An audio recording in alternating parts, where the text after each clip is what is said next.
नमस्कार दर्शकों, मैं रिद्धिमा आपका स्वागत करती हूँ। आज की हमारी विशेष खबर जबलपुर से है, जहां मनमोहन नगर के स्वास्थ्य केंद्र के पोषण पुनर्वास केंद्र में कुपोषित बच्चों की माताओं के लिए जबलपुर संभाग अध्यक्ष श्रीमती सौंपा चटर्जी द्वारा एक विशेष काउंसलिंग एवं जागरूकता कार्यक्रम का आयोजन किया गया। इस कार्यक्रम में माताओं को यह समझाया गया कि बच्चों में कुपोषण के क्या कारण होते हैं, किस तरह से संतुलित आहार, स्वच्छता और समय पर स्वास्थ्य जांच के माध्यम से इसे दूर किया जा सकता है। सत्र के दौरान विशेषज्ञों ने माताओं को यह भी बताया कि घर में आसानी से उपलब्ध चीजों से पौष्टिक आहार कैसे तैयार किया जा सकता है। साथ ही महिलाओं को अपने स्वास्थ्य के प्रति भी जागरूक रहने की सलाह दी गई। पोषण पुनर्वास केंद्र की मैम ने इस कार्यक्रम की सराहना करते हुए कहा कि ऐसे आयोजन माताओं में जागरूकता बढ़ाते हैं और निश्चित रूप से बच्चों के स्वास्थ्य में सकारात्मक सुधार लाते हैं। उन्होंने यह भी कहा कि आगे भी इसी तरह के कार्यक्रम लगातार कराए जाएंगे। भारतीय मानव अधिकार सहकार ट्रस्ट द्वारा आयोजित ये पहल समाज में स्वास्थ्य और पोषण के प्रति जागरूकता बढ़ाने की दिशा में एक सराहनीय कदम है।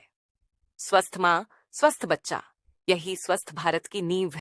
दूसरा नया वाला है, तो ऐसे मस्तिष्क की जो कोशिकाएं होती है वो बाल से भी पतली होती है और वो कोशिकाएं जब हम मोबाइल चलाते हैं तो कहीं ना कहीं स्ट्रेस बढ़ता है तो कुछ ही कोशिकाएं ना दब जाती हैं।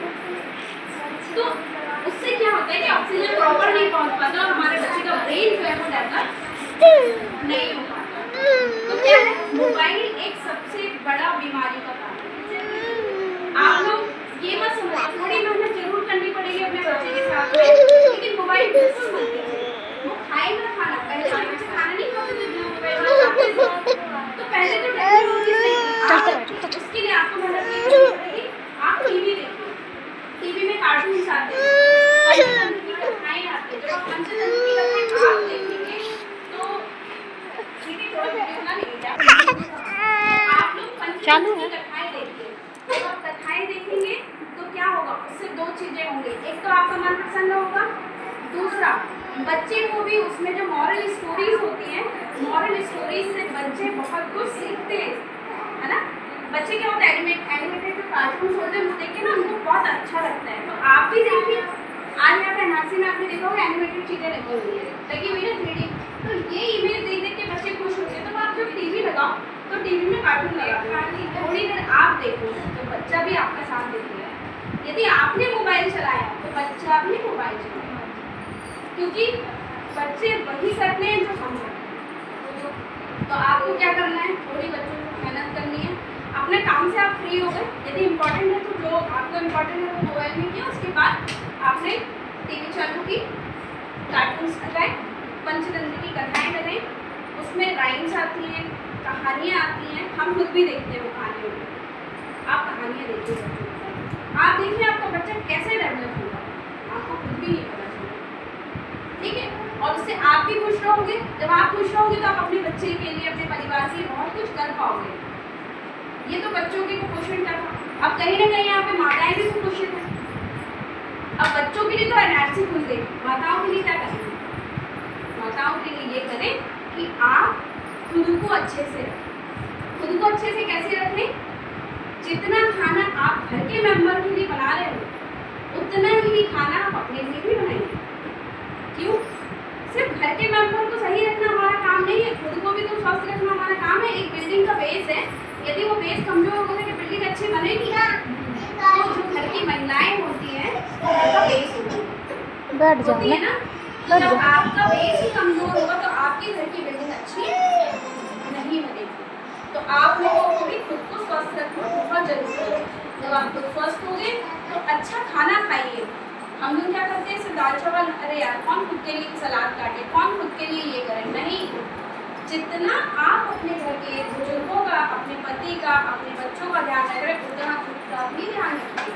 क्योंकि जब आप स्वस्थ होंगे, आपके स्वस्थ होने से आपका परिवार स्वस्थ होगा। नहीं तो इतनी बीमारियां चल रही हैं, कई लोग बीमार हो जाते हैं, कई लोग छोटी उम्र में बहुत कुछ हो जाता है। वो इसलिए हो जाता है क्योंकि हमने बहुत कुछ अपने ऊपर तो कभी फोकस ही नहीं किया, है ना। और जब आप खुद स्वस्थ रहोगे, खुद अच्छे रहोगे, जब खुद में आपको अच्छा लगेगा ना, तो आप सबके लिए भी बहुत कुछ कर पाओगे। ठीक है। और खाने में बच्चों को घी जरूर दीजिए। सिंगाड़े आ रहे हैं ना अभी इस समय, सिंगाड़े, उसमें बहुत कैल्शियम होता है, पानी होता है। सिंगाड़े खिलाइए, सीताफल खिलाइए। शाम को बेशक मत खिलाइए जो चीज़ें ठंडी होती है, लेकिन दिन में आप ये सारी चीज़ें खिलाइए। केला खिलाइए, पपीता खिलाइए, है ना।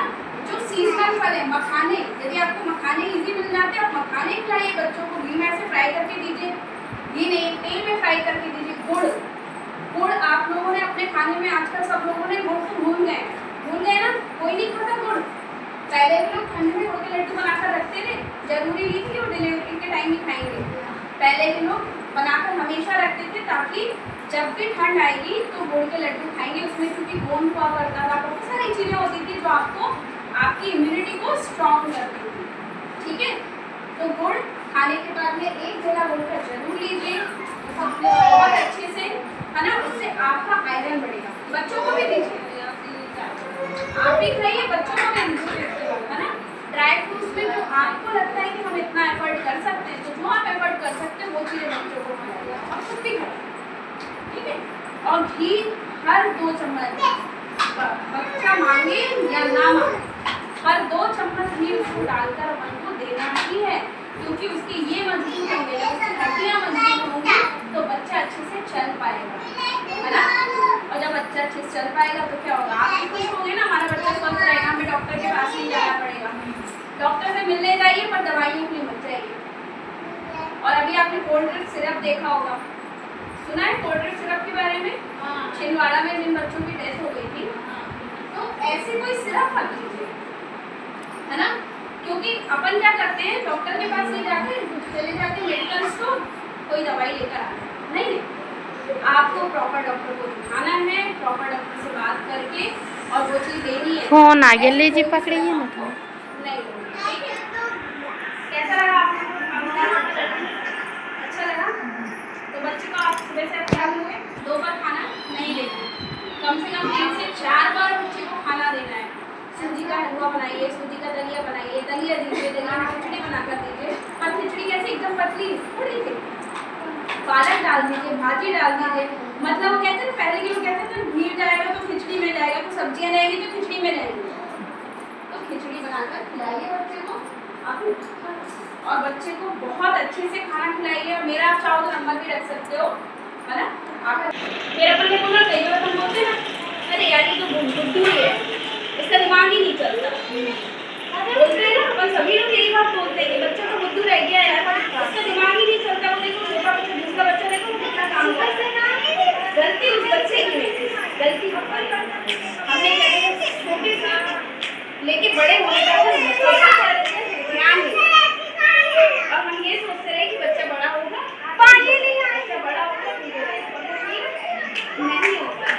तो आपको क्या करना है, जब भी आप बच्चे को खाना खिलाओ, सबसे पहले तो आपको बच्चे को कार्बोहाइड्रेट वाली चीज़ें खिलानी है।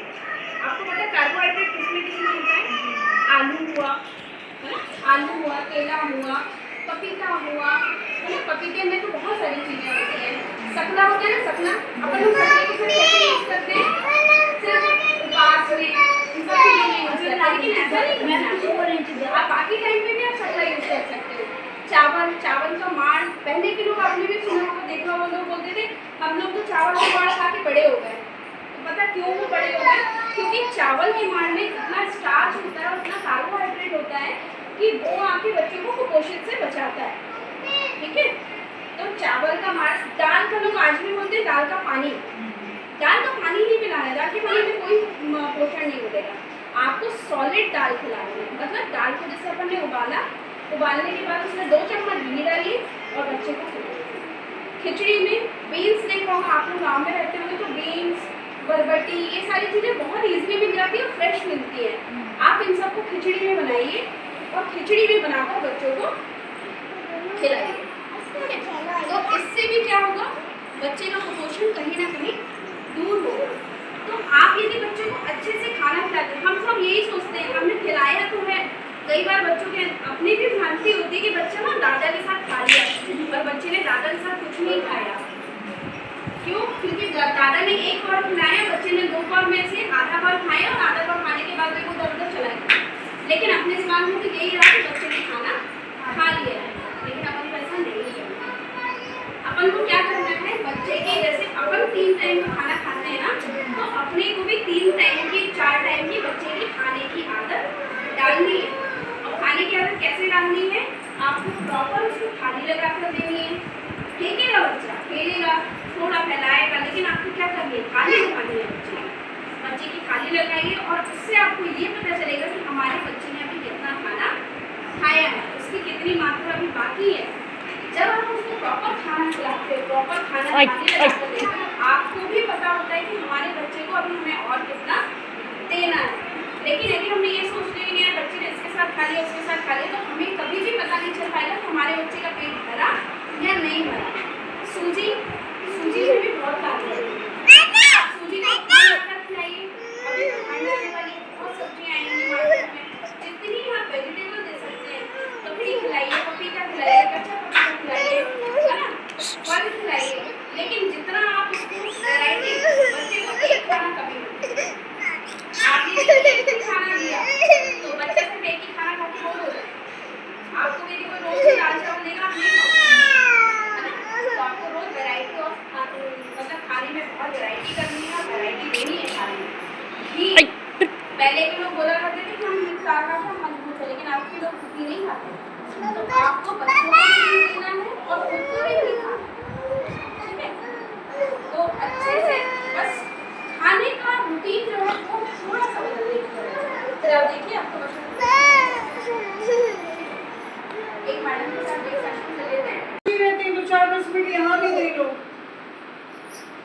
हाँ, तो तुम लोग की क्या वो बता रही थी महिमा की, औरत की क्या महिमा है, महिला की आज कितनी जरूरी है घर में। जब वो स्वस्थ रहेगी तब बच्चा या पति सब स्वस्थ रह पाएगी ना। बताया ना उन्होंने, तो फिर क्यों नहीं बोल पा रहे? बोलना सीखिए, बैठ जाओ फिर। कुछ भी गलत सही जो आपके मन में आता है वो बोलिए, क्योंकि अगले बंदे का वो दिखता है कि उन्होंने कुछ आपको सिखाया है। तुम नहीं बोलोगे तो लगेगा कि कुछ नहीं, लेकिन मैं तो सुन रही थी ना। चलिए ठीक है ना। आप लोग भी खड़े हो जाइए, सामने